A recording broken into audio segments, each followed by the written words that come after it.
Hello my friends!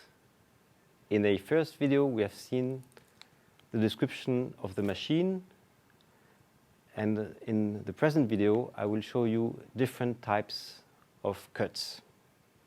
The demonstration will be done only on wood, but I wanted to let you know that you can also use the jigsaw for metal and for plastics, so you can use it in almost everything. Let's imagine we would like to make a cut of 5 centimeters here. So I'm taking the combination square. I am putting the reference at 5 centimeters on the right of the board.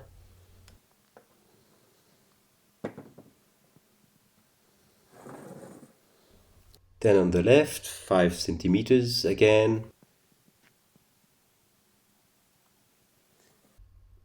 Now we have both references and we are about to draw the line.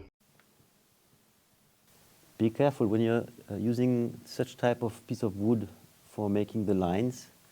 You have to make sure in advance that they are straight. So for checking it's very easy, you just put it on the floor, on the plain floor, and then you will see that it's touching everywhere. For being on the safe side, you can also make the acquisition of this kind of aluminium bar. Now our both references are made, so putting the ruler on the references in taking into account the thickness of the works pencil. And now we can draw the line.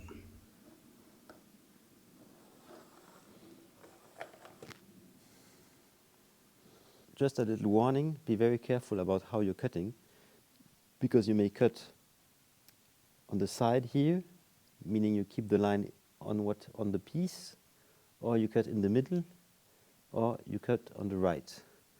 Because don't forget that the blade has a certain thickness itself, so this, if you're not careful, might be missing on the piece you want to take.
So as you could see, without taking any big precaution, you can make nice cuts on such a length. So everything went well. So you see, it's quite straight. So it has been a good cut.